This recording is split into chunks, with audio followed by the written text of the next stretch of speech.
Hi, everybody. Welcome to another day of thermodynamics. So today we are going to start with what's called enthalpy. So yesterday we were talking about changes in energy and changes in internal energy. So today we're going to deal with, we're going to start with enthalpy, which is H. And just as a reminder, okay, so enthalpy is one of those state functions. Okay, so the value of the enthalpy doesn't matter how we get there, all right? So it's a state function. Now, what is our enthalpy? It's defined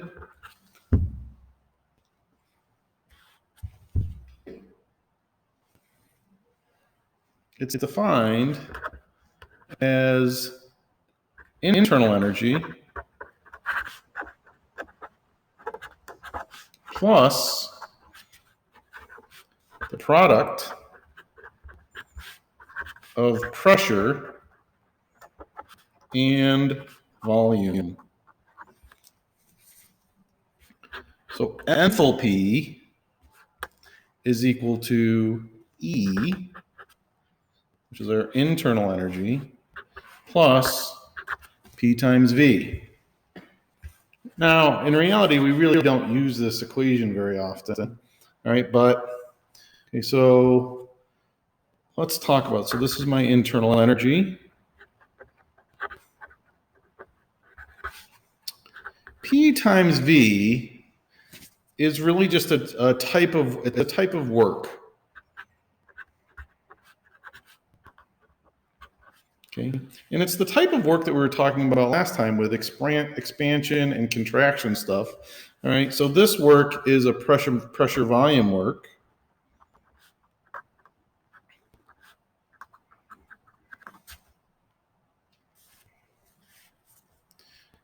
Now remember, well, I don't know if you know that, I can't remember if I told you this. Work is equal to negative pressure times change in volume. So this value right here equals negative pressure times the change in volume.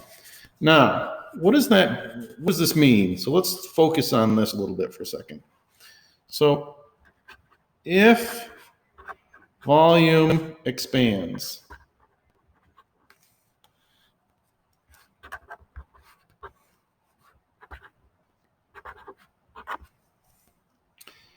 if the volume expands, okay, first of all,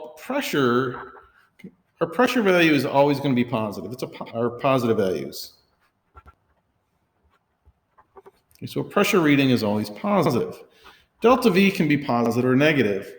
Right, so this is final minus initial. So if it expands, okay, our final is bigger than our initial. So this is also a positive number.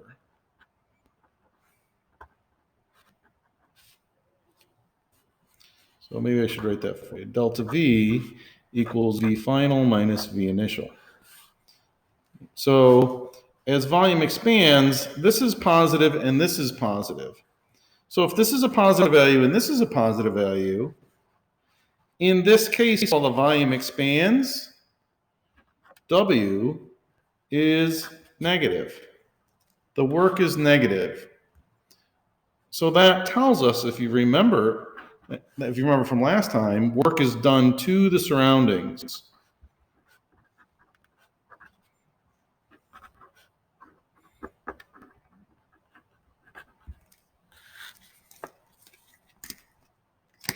All right.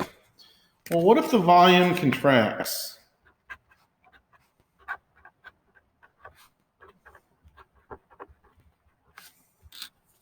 What's the work going to be? Well, we still have negative P delta V. Our pressure is still a positive number, but this time our delta V is negative. So my initial is going to be bigger than my final, so this is going to be a negative number. So if I take delta V, which is negative, and multiply it by a positive, I get a negative number. And then if I have this negative sign, it tells us that W is a positive value in this case, which means the surroundings does work on the system.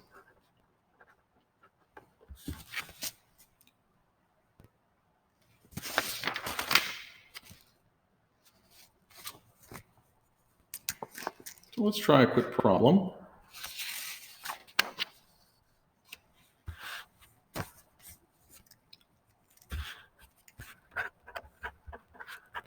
Calculate the work of a system of gas with a volume of 10.0 liters and expands to 20.0 liters at 1 atmosphere. So if we do this, W equals negative pressure delta V. So we get W equals 1 ATM times 20.0 liters minus 10.0 liters.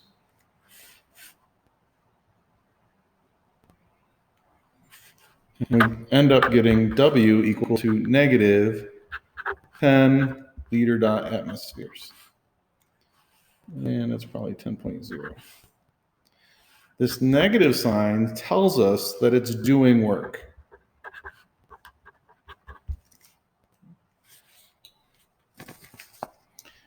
Now, in reality, just like when we were talking about internal energy, when we're talking about enthalpy changes, we're really talking about the changes in enthalpy. So we have this equation for enthalpy. Okay. Enthalpy, again, this is one of those hard things to calculate because internal energy is hard to calculate. So we generally don't just calculate enthalpy of a substance. We are going to calculate its change in enthalpy. So enthalpy change.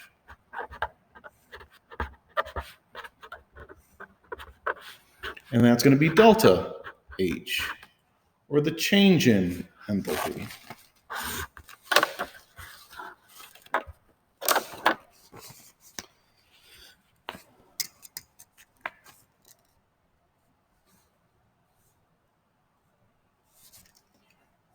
So delta H will equal delta E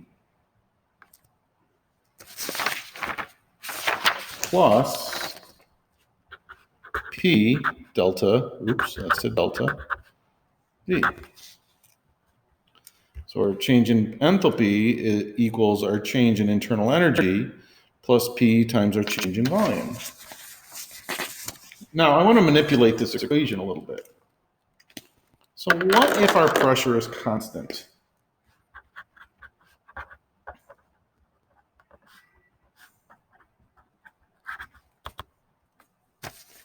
If our pressure is constant, okay, what this does is it changes our equation a little bit. So we know, we have a formula for delta E. Okay, our change in energy is Q plus W. This is equal to work. Okay, so we can rewrite this equation and we can go delta H equals Q, and we're going to put a P here, and I'll tell you what that means in a minute, plus W minus W. When we do this, the W cancel out, and if we're at a constant pressure, our delta H is equal to our heat. And we put a P here. Q at P, all this is telling us is that we're at constant pressure.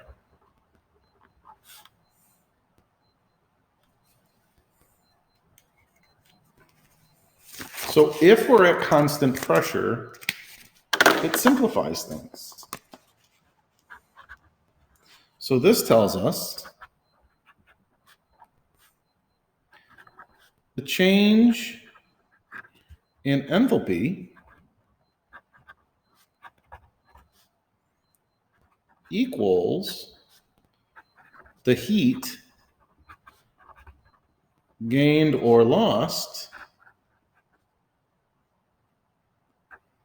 if pressure is constant. Right, so it's an easy calculation to find our change in enthalpy if our pressure is constant. Now, you guys learned about changes in enthalpy in your chem class. Delta H. We said if delta H was negative, energy is lost, and it's an exothermic process. If delta H is positive, energy is gained, and it's endothermic.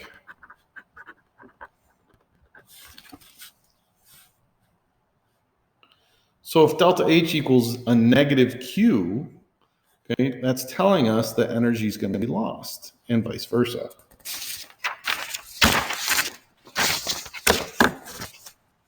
Now, how do we use this? Well, we're going to look at changes in enthalpy in a reaction, is what we're going to really look at. So these are enthalpies of reaction.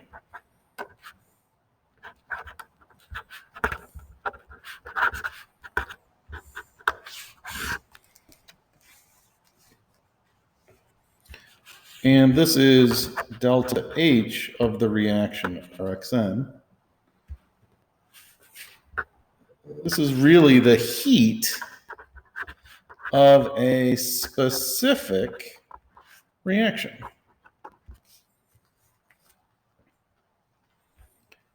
Now, to calculate this heat of reaction, we can use this formula. Our delta H, or change in enthalpy of our reaction, is equal to the heat of the products, the H of the enthalpy of the products, minus the enthalpy of the reactants. Now, you guys in your chem class, in your reference tables, we had, what table was it? I can't remember. Hold on, I got it right here. Where was that table? Table I. Yep, there's table I. Here it is. And so we had this table, okay, when you took your chem class, and this gave us our delta A's, delta H's, okay, and you had negative signs and positive signs, and this was for each reaction. Well, this delta H is calculated this way. And you didn't actually have to calculate. Okay, you didn't really have to deal much with these, but we're going to have to. All right, so now let's say that we're looking at this equation. 2H2 gas plus O2 gas goes to 2H2O gas. Now, I could look this equation up on table I, or I could look it up, I think it's in the textbook too. And it turns out for this reaction, our change in enthalpy is a negative 483.6 kilojoules. Okay.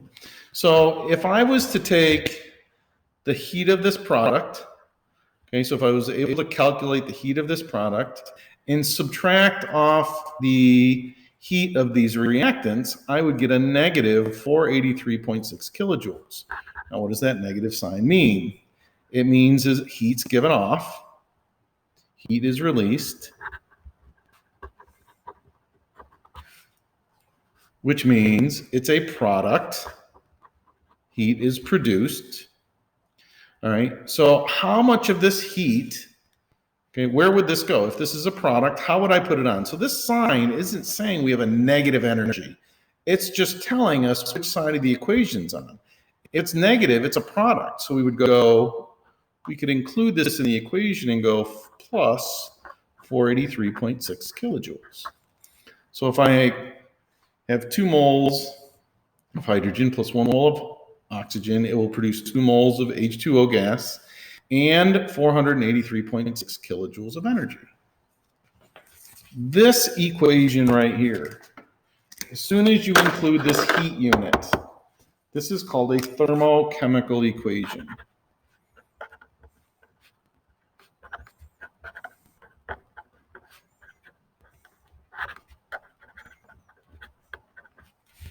Okay, this is a thermochemical equation. Now, we can use stoichiometry with this still. All right, so what this is saying now in this equation, so in this reaction, when 2 moles of H2O gas are produced,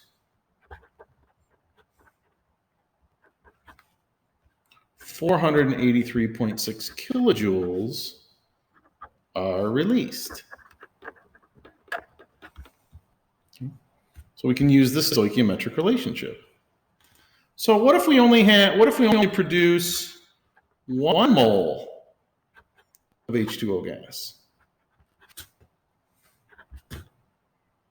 If we only produce 1 mole, this number is going to be cut in half. So we would only produce 241.8 kilojoules. All right, well, just for fun, what if I produce 3.7 moles of H2O gas? Well, we can just make the stoichiometric relationship. Okay. So we can say, well, 2 moles over 3.7 moles equals 483.6 kilojoules over X. And if we cross multiply, we would get 894.7 kilojoules. We would have to use sig figs with that. Right? So, but again, we're just using that same old stoichiometric ratio, except this time we're including this heat part. All right. So this is our change in our enthalpy of the heat of the reaction. Now,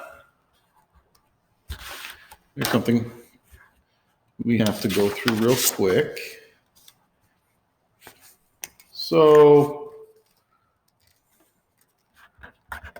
the delta H of a reaction is equal in magnitude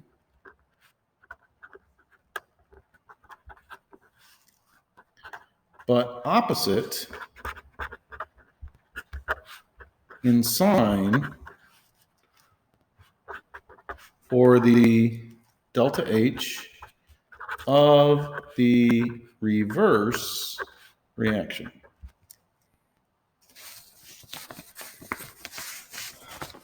All right, well, what does that mean? Well, let's look at our equation that we just used. 2H2 gas plus O2 gas produces 2H2O gas and 483.6 kilojoules. So the delta H of this reaction is a negative, for this reaction, delta H is equal to negative 483.6 kilojoules. Well, what if we had the reverse reaction happening? What if I had 2H2O decomposing gas, decomposing into 2H2 gas and O2 gas? This is the exact opposite reaction. The delta H is going to be exactly the same in magnitude. It's going to be 483.6 kilojoules, but opposite in sign. So instead of negative, it would be positive, which tells us this is a reactant now.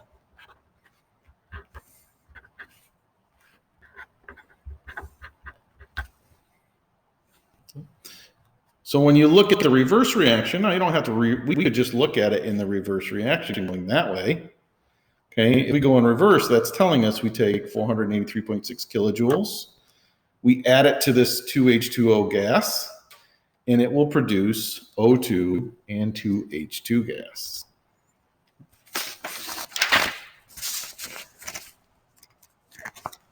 Now, we can diagram this.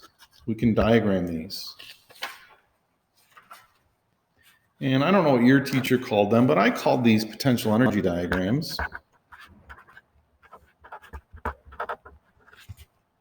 They're also called enthalpy diagrams.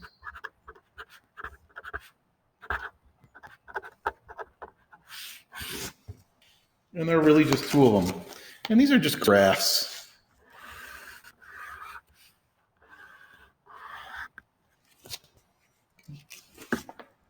One of them starts here and comes up and then comes down like this. The other one is the exact opposite. It starts here, comes up, and goes up like this. This axis is potential energy. This is usually time, or sometimes it's the reaction coordinate. Okay, so this would be PE. Oh, this is a graph. Okay, so these would be numbers. Okay. Now, notice they're opposite of each other. Okay. Now,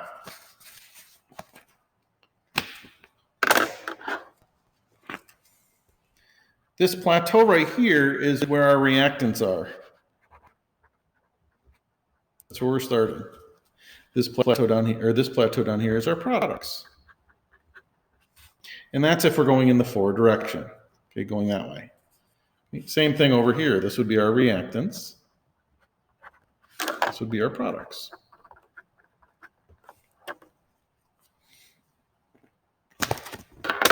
Now, what I'd like to do is I would like to draw 3 lines. One here, and one here. Same thing up here.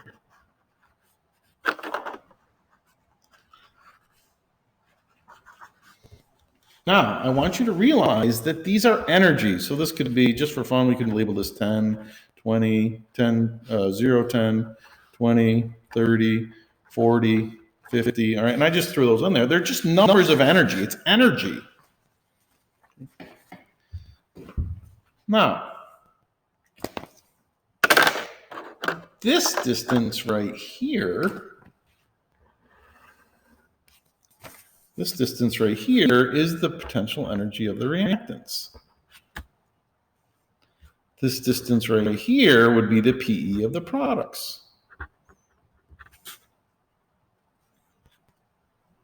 The distance, and we'll talk more about this, the distance from the reactants to the top of this hill, this is called the activation energy. E sub A, activation energy. And it's the energy needed to get the reaction started. This distance in between the products and the reactants, this is our delta H. Remember, delta H is equal to products minus reactants. The heat of the products minus the heat of the reactants. So in this case, my products are small numbers. Okay, my reactants are big numbers. So in this case, delta H would be negative. This is an exothermic curve.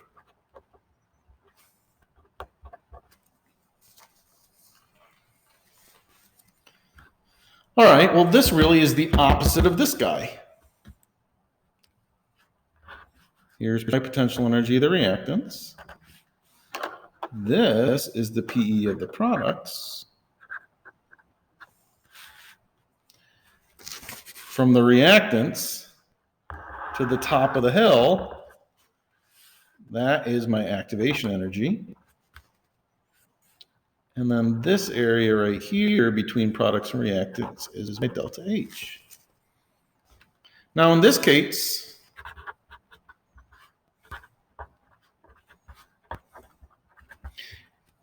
I have lots of products. So this is a big number minus a small number. So in this case, delta H is going to be positive. It is an endo. thermic curve.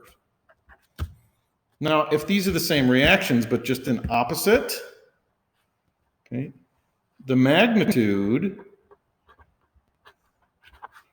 of delta H is the same, but the sign is opposite. So the delta H itself would be the same distance, if these are just opposite reactions.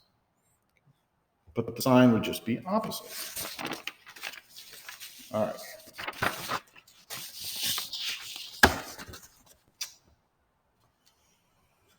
Let's start putting some of this together. So we'll be spending lots of time with delta H's, right, and enthalpy.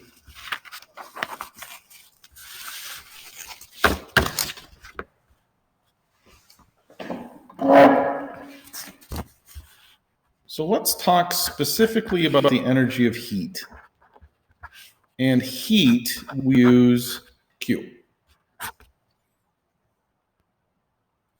So if heat flows into the system,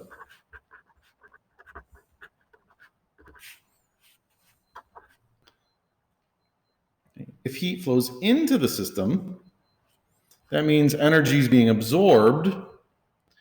It's endothermic.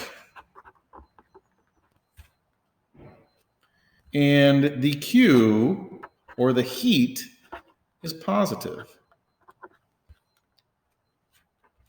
If heat flows out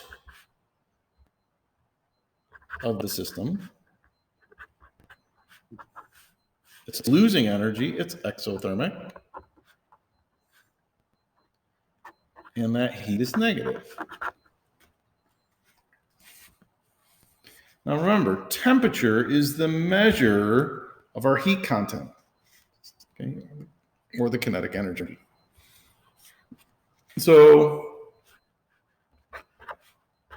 to calculate temperature change,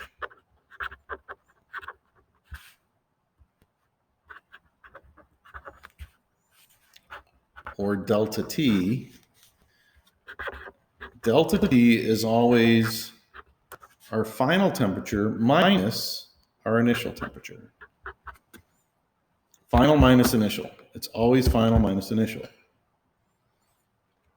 So now, if delta T is positive,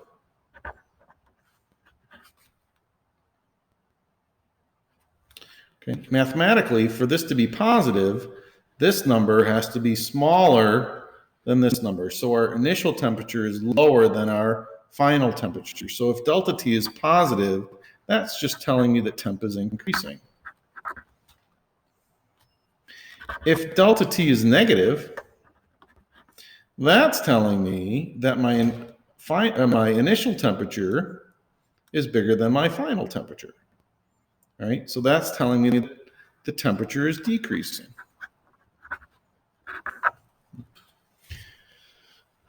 All right, so I know we're doing a lot of different things here, all right, but we're going to put it together here, starting right now.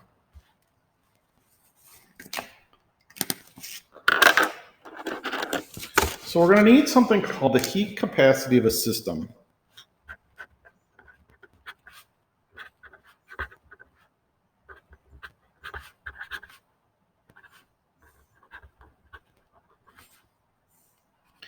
And the heat capacity of the system is an uppercase C. And that's important. It's uppercase. It's an uppercase C.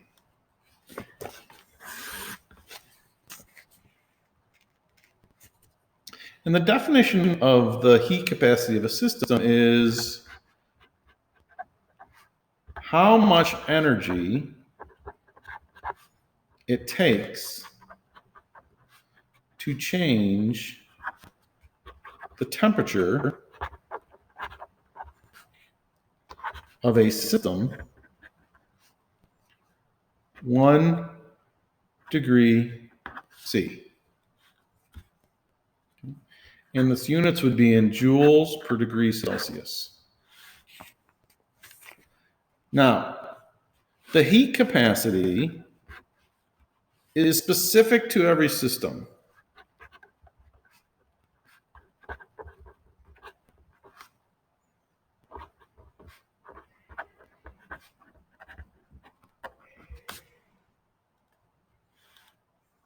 Specific for every system. So every system has its own heat capacity.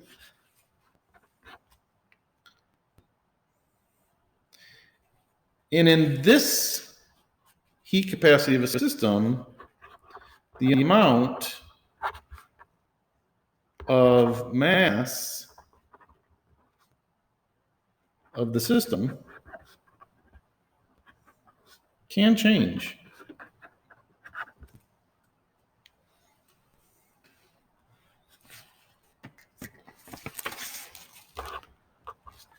So uppercase C, or the heat capacity of the system, is equal to Q, which is our heat, divided by delta T. Now, in reality, I never use it this way. I say Q, or heat, equals C delta T.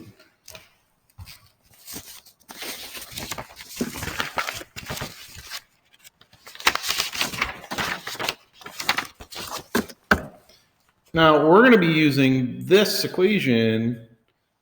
We'll use that equation. Okay. Now, I want to compare the heat capacity of a system to something called the specific heat capacity.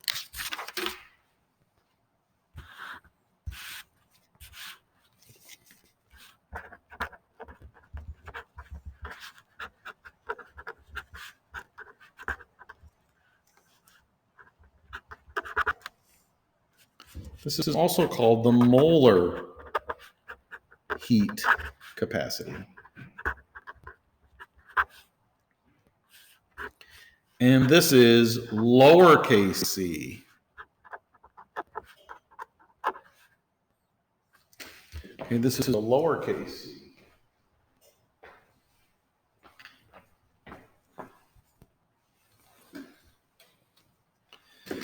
Now, this is what we dealt with in your chem class, is we talked about specific heat.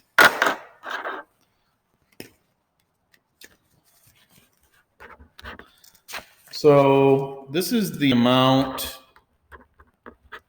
of energy needed to change 1 gram of a pure substance 1 degree Celsius.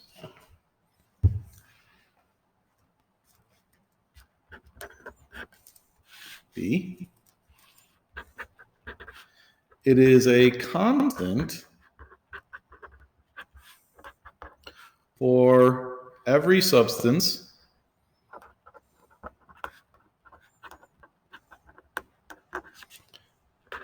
and is phase dependent.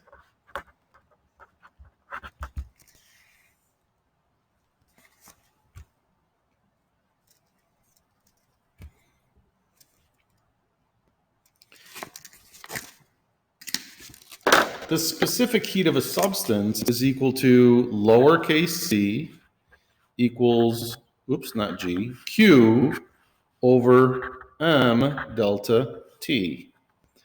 Now, you didn't see it this way. You saw it this way. Our heat equals MC delta T. Mass, specific heat, change in temperature, heat. Okay. Now, what is specific heat capacity? Well, what it really is it tells us how hard or how easy it is to heat up or cool down a substance. That's what it is.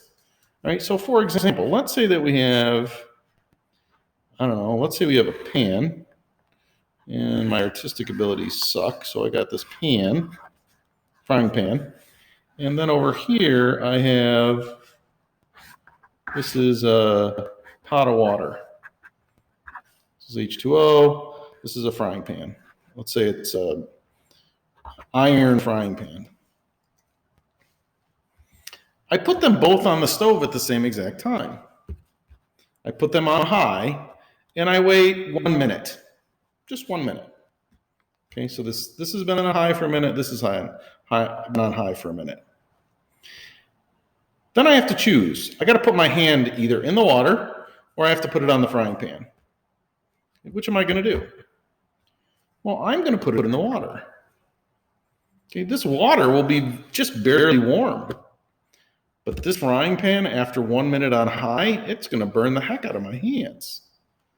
Well, what that's telling me is that iron, it doesn't take much energy for iron to heat up. Iron has a low specific heat. It's easy for that iron to heat up and cool down. It does not take much energy. Water actually has and this is liquid water. Liquid water actually has a pretty high specific heat. It's hard to boil water, to get that water's temperature to change. All right, we have to add lots and lots and lots of energy. All right, so that's what specific heat really is.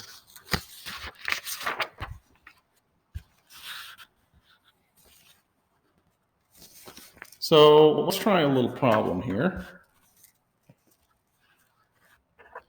57.75 joules are added to 10.0 grams of copper and the temperature changes from 20 degrees C, let's say 20.0 degrees C, to 35.0 degrees C. What is the specific heat of copper? Now, you could use C equals Q over M delta T. I'll be honest, I never do that. I just always use Q equals MC delta T. I always use this one, and then I just substitute and solve. All right, so my Q is heat, and that's going to be joules. So I have 57.75 joules equals my mass, which is 10.0 grams. My specific heat's what I'm trying to find. And then remember, it's T final minus T initial. T final minus T initial. Okay, so it's 35.0 minus, what, 20? Yep, 20.0 degrees C. And when I solve that, the specific heat of copper is 0.385, and it's joules per gram degree C. Okay, now that's a very small number. It's a metal, for crying out loud. Metals heat up and cool down very easily because they have a very low specific heat capacity. Now, I could ask you, what is the heat capacity of that system? And let me show you the difference.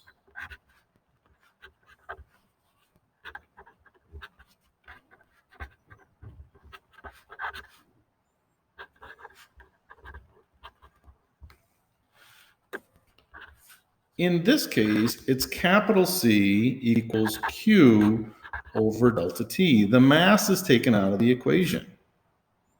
So in this case, C is 57.75 joules over my change in temperature, which was, what do we do, 35.0 degrees C minus 20 degrees C. So the capacity of the system is 3.85 joules per degree Celsius. Okay, so when we take the mass out of it, Okay, this would be the heat capacity of our system.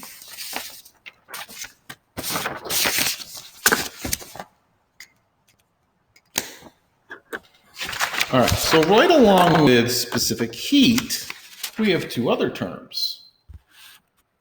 We have something called the heat of fusion.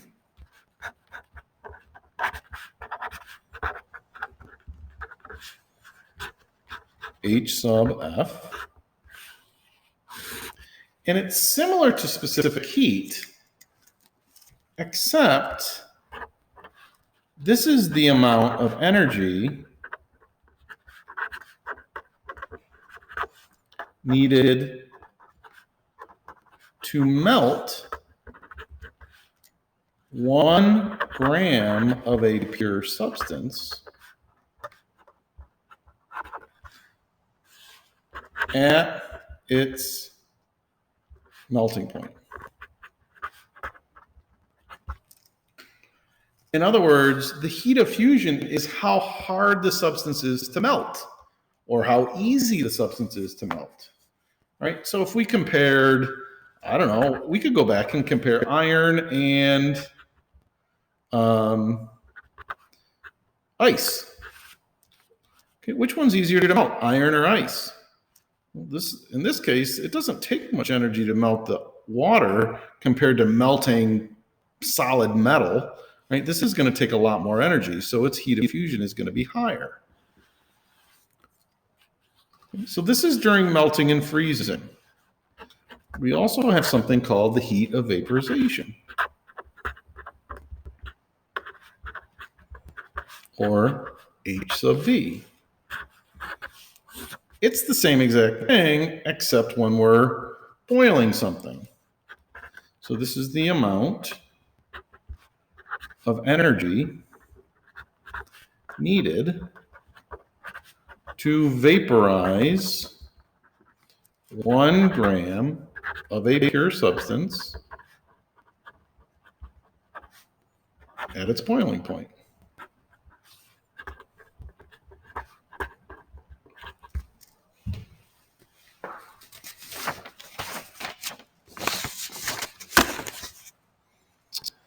All right.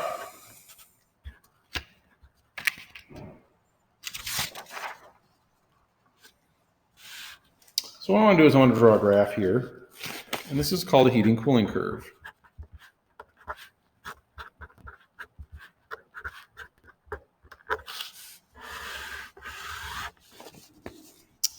Okay, this would be temperature in degrees C usually. And down here would be time or energy. And a heating cooling curve looks like this. It starts low on a slant, and then it plateaus, and then it slants again, and then it plateaus, and then it slants again.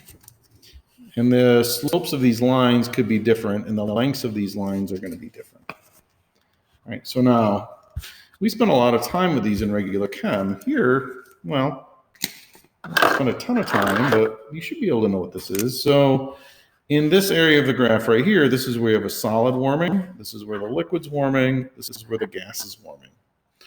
Okay, if we're coming down the graph or coming backwards, this is where a gas is cooling. This is where a liquid's cooling, and this is where the solid is cooling.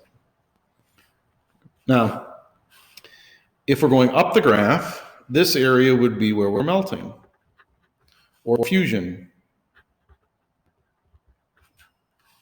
Okay, so we heat up a solid, it melts. We heat up a liquid. This is where it's going to boil or vaporize, and then we have a gas. If we're coming down, this is where condensation happens. Then we cool the liquid. This is where freezing happens. And then we're cooling down solid.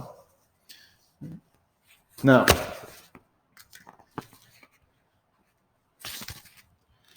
this substance right here, okay, freezes at this specific temperature.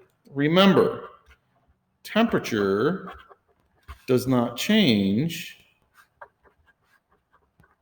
during phase change. So the whole time that this substance is melting, the temperature is staying the same. The whole time it would be freezing, the temperature would stay the same, right? And we could actually come back here, we could say, hey, this is the temperature that it freezes at or it melts at, okay? So we heat up the substance, it starts to melt. The temperature stays the same, temperature changes the same, temperature stays the same. If the temperature is staying the same, then that means our kinetic energy is staying the same. Because remember, temperature is a measure of kinetic energy. Here, we increase the temperature, our kinetic energy of our particles increases. Up here, this would be our boiling point, whatever temperature that boils.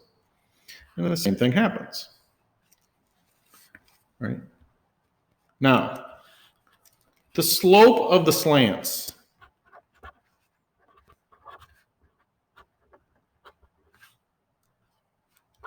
is the specific heat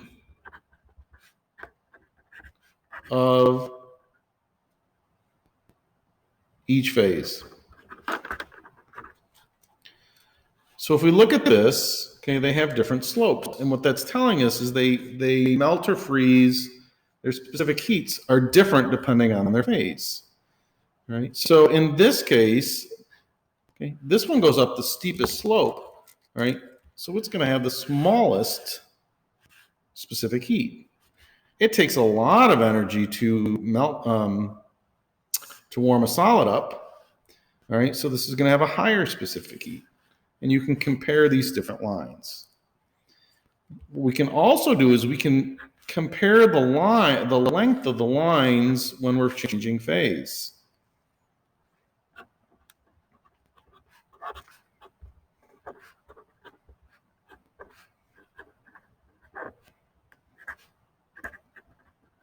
This is going to give us an idea of the heat of fusion versus the heat of vaporization.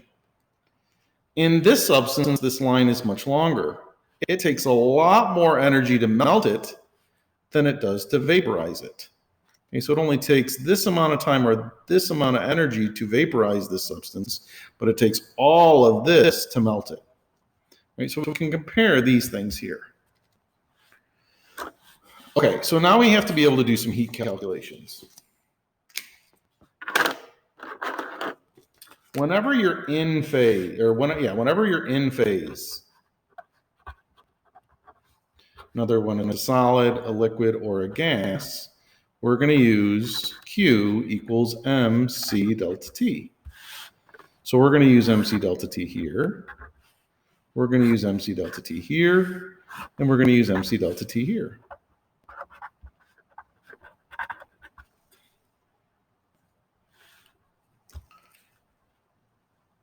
Can I use mc delta T here?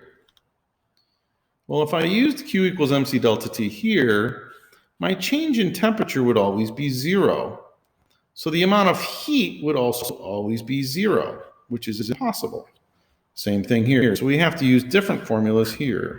In this area, we're going to use Q equals MHF.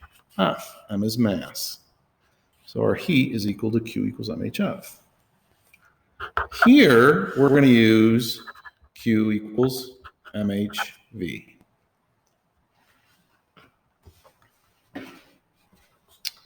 So we have three different equations: Q equals MHF, MC delta T, and MHV. Now, usually we're talking, well, if I don't, let's see.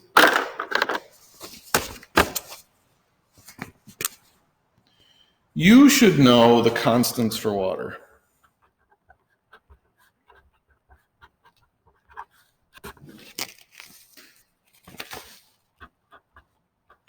The heat of fusion of water is either plus or minus 334 joules per gram.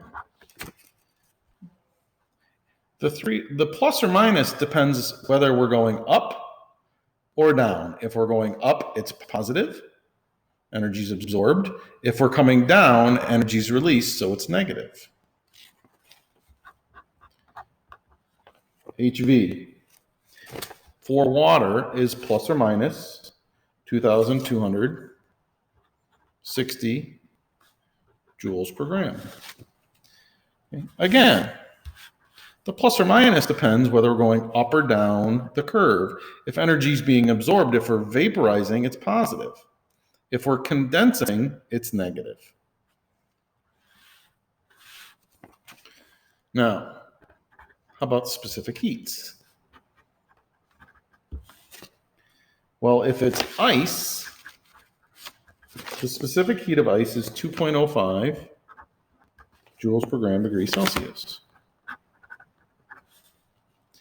If it's liquid, it's 4.18 joules per gram degree C. And if it's a gas, it's 2.01 joules per gram degree C. All right, so these are the specific heats of H2O. We're going to need these numbers. Okay, so if there's a problem on water, you're going to have to know those numbers. If it's any other type of substance, all right, these constants will be given to you. Okay.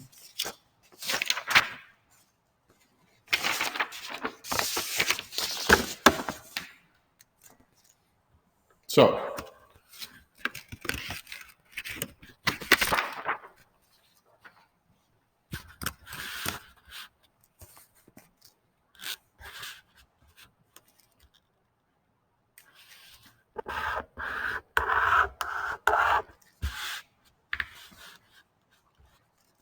here's my general heating cooling curve. If I'm going up the curve, okay, if I'm warming a substance up, that means heat is absorbed.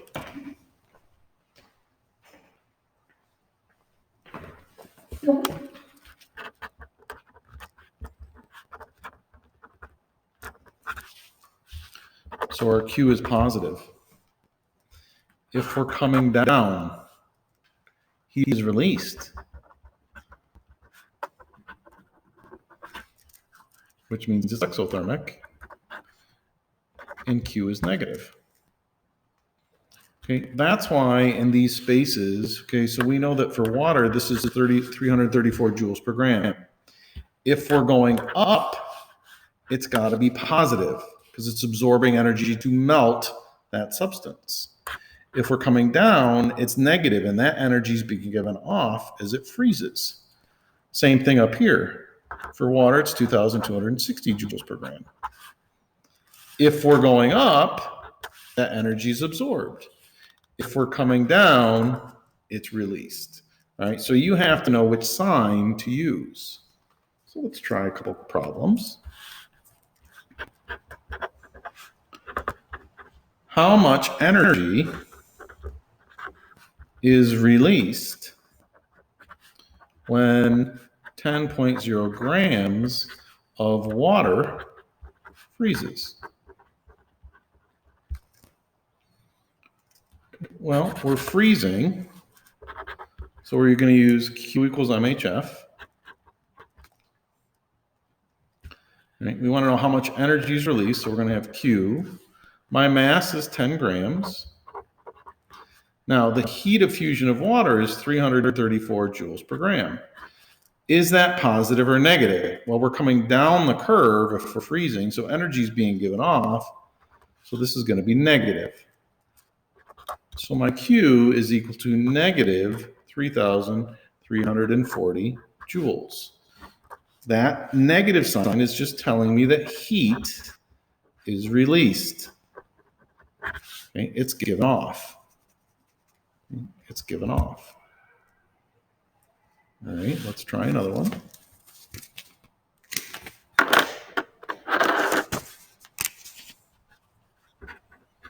Calculate the energy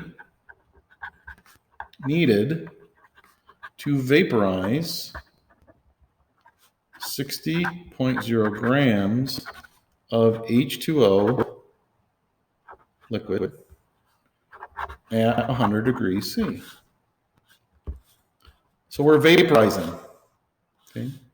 We're at its boiling point. So we're going to use Q equals mHV. My mass is 60.0 grams.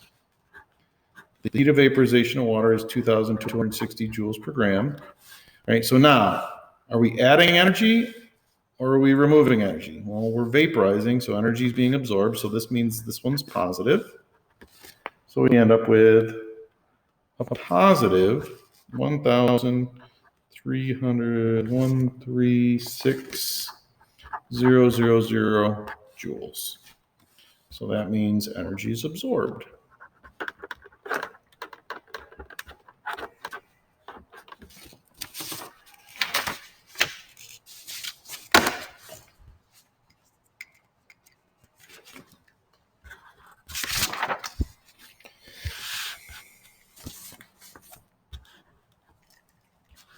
Let's try one more problem.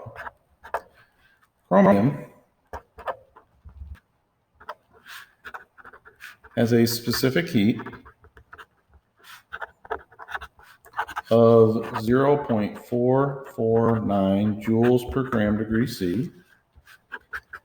If 24.7 grams of chromium at 41.1 degrees C absorbs 93.4 joules of heat, what is the final temperature?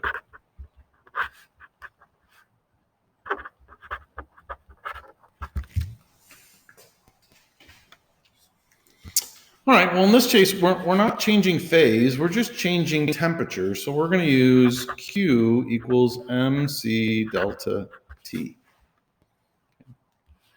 So we have to think something for Q, for M, for C, for delta T. Now remember, my delta T is T final minus T initial. That's how I calculate delta T. So let's fill our stuff in. So Q, okay, is our heat. It's 93.4 joules equals my mass, which was 24.7 grams. The specific heat was given for us, 0.449 joules per gram degree C. Right now it's T final minus T initial. We're trying to figure out our new temperature. So that's X minus our original temperature of 41.1 degrees C. All right. Well, how are we going to do this? Well, we're going to distribute. So these get multiplied over here. So we end up with 93.4 joules equals 11.0903x. That's this times this times this, minus this times this times this, which is 455.81133. And then we manipulate this around. We bring this over here, divide by 11.09, and X turns out to be 49.5 degrees Celsius. Okay, and this would be the new temperature. That would be the new temp. All right. Now, just be careful. So I could do something like this to you. So let's say I'm working with water. And I tell you that I'm starting at, I have 10.0 grams of H2O liquid at 90 degrees C. How much energy is absorbed to boil to, let's say, vaporize this sample?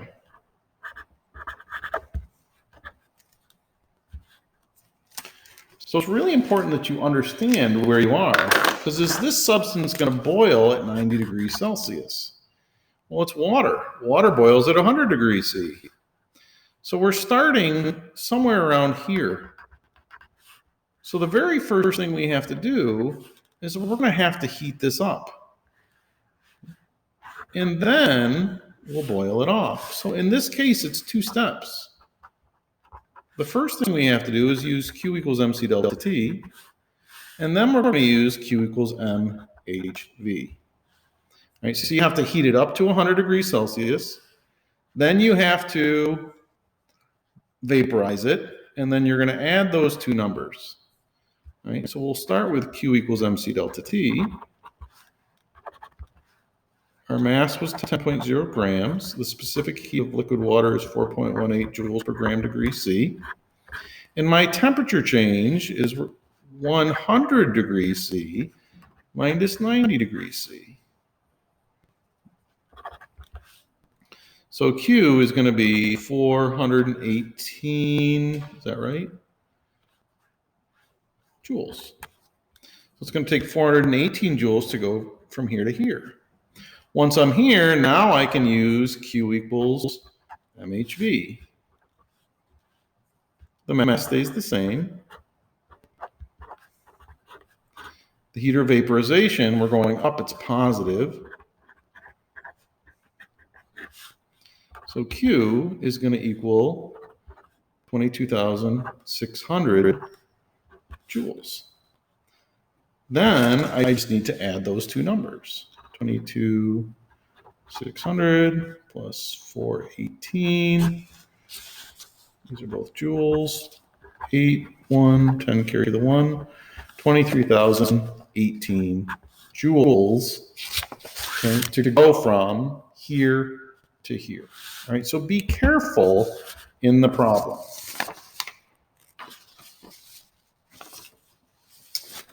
All right, so that's where we're going to stop for today. All right, and we will pick this up next class.